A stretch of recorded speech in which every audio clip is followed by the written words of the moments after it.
Positive Friendships, and that's PAWS, Positive Friendships, is an organization that helps those with special needs by providing animal-assisted therapy support. Tasha Tharp-Gitanis is the founder and CEO of Positive Friendships. She joins us now, along with therapy dog Jacques. Good to have you both here. Thanks for having us. Jacques, thanks for showing up. Okay, that's good enough. Look at that. And that is your dog, isn't it? He is my dog. This is my baby. Yeah, your therapy. Give me a better definition of Positive Friendships.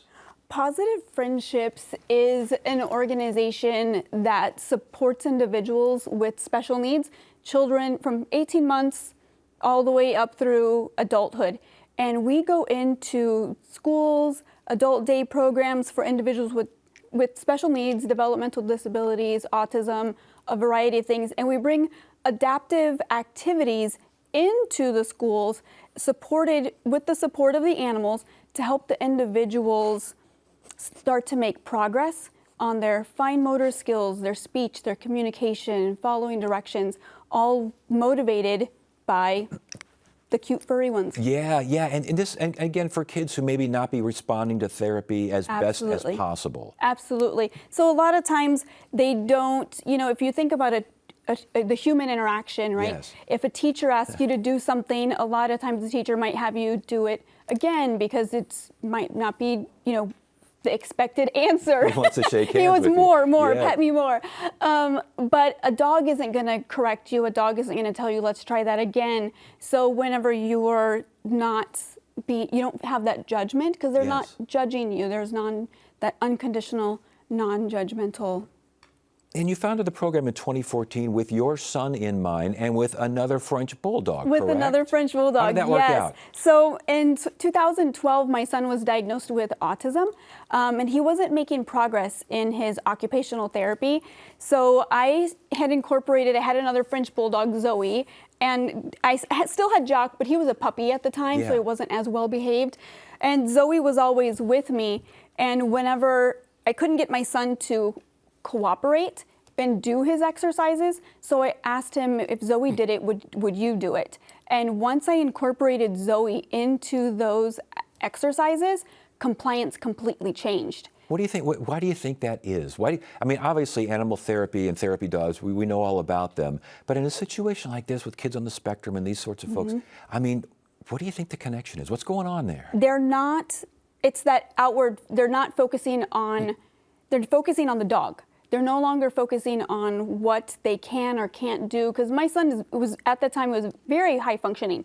So he could communicate to us, but he wouldn't be able to say, I can't do that, it's difficult. Yes. But if he wasn't focused on doing the task, but focusing on engaging with the dog, he would try the task and he would do the task and he would be successful, lots of praise, and then he would want to do the activities again. And I would think that would help with things like self-esteem. Exactly.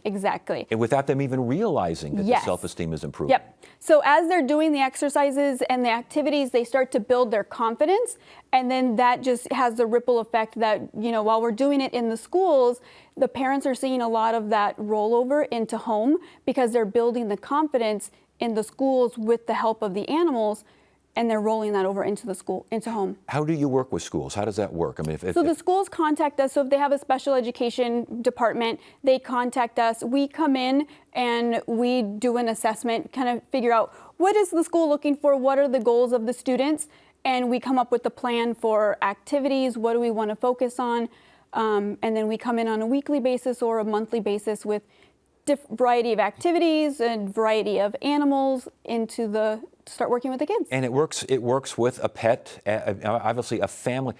Differentiate a family pet and an animal that maybe a kid sees once a week or that sort of thing. So there's lots of times we have, the kids we work with, they have family pets.